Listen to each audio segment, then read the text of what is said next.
District of Columbia. So our country is ruled by the District of Columbia. Well, who's Columbia? Well, we walk over there to the Capitol building, and there's Columbia perched on top.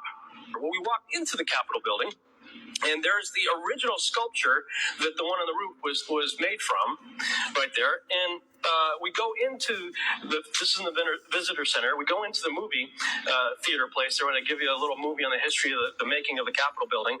And it starts off by calling it the Temple of Liberty. I turned to my wife at temple. Temples are for gods. What God? Well, we just passed her in the hallway. Who is she? Who is Columbia? She is known as the Queen of Heaven. All throughout the scriptures, all throughout ancient history, throughout many cultures, she has many names. Semiramis being one of them. Ishtar, from which we get Easter. Isis, Columbia, Liberty, Diana, Venus. These are just a few of her names. Just like Nimrod, she's the wife of Nimrod, Semiramis. Cush had a daughter named Semiramis, whom he later married, his own daughter, and produced Nimrod.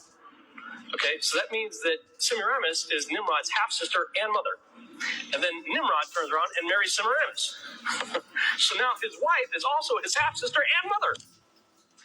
You can walk into the Capitol Dome in Washington, D.C., look up into the womb of Isis, because that's what the Capitol Dome is, the womb of Isis, with the phallic symbol down the road of Osiris's missing piece, the Washington Monument, right?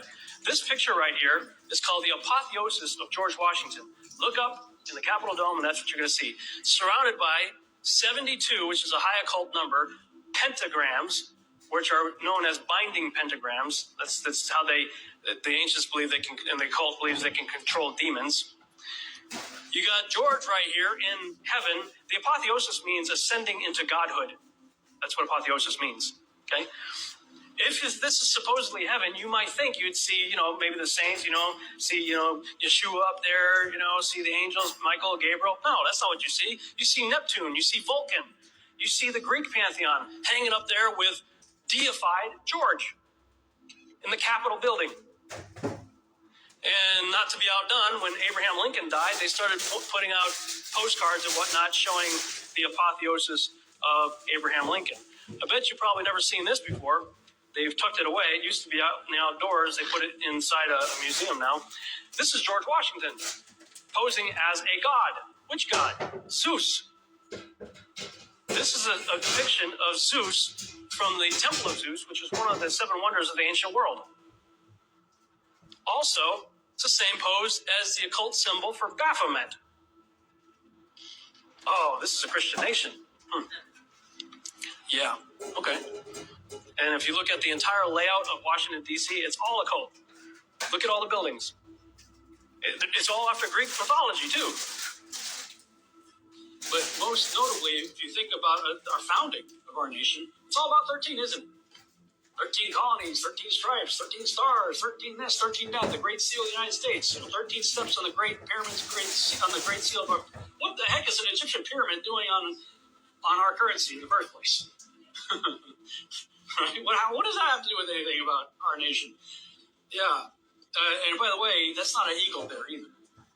Manly P. Hall, one of the most prolific writers of Freemasonry, says anytime they depict an eagle with a point on the back of its head, it's really a stylized phoenix. Aha, fooled you. It's not an eagle. It's a phoenix. In Egyptian mythology, the phoenix was the Benu. The Benu was the dying and resurrecting soul bird of Osiris. Okay?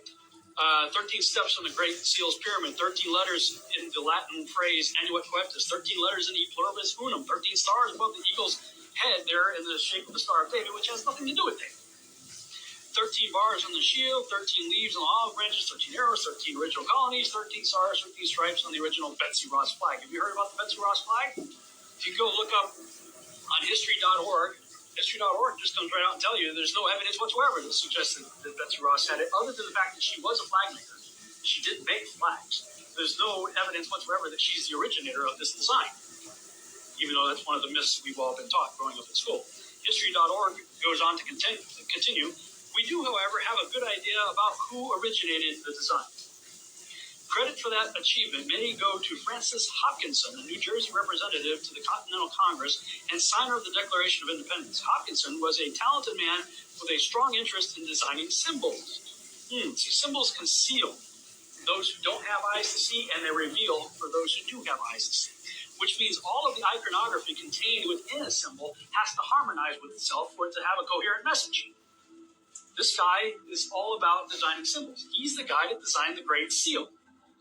Oh, okay, Great Seal. Pyramid of Egypt, Phoenix dying and resurrecting the soul bird of Osiris. 13. He's the guy that designed our flag. I was in the Honor Guard. And I was the guy in the full dress blues, and I carried the American flag with tremendous pride. That was like a real honor for me to do that. And I took great care in doing it, trying to do everything right and be as sharp as I could be. I cannot even look at that thing anymore. And I certainly am not pledging allegiance to it. No. Sorry, love my country, but patriotism, at least the way it's currently defined, is idolatry. And if you really get into what that flag actually represents, especially going all the way back to its founding, I want nothing to do with it. You know, it's a lot for me to say this. That now I just can't do it. We're trying to wait because there's going to be a deception that the scriptures say it's going to be so powerful that even the elect can be deceived for.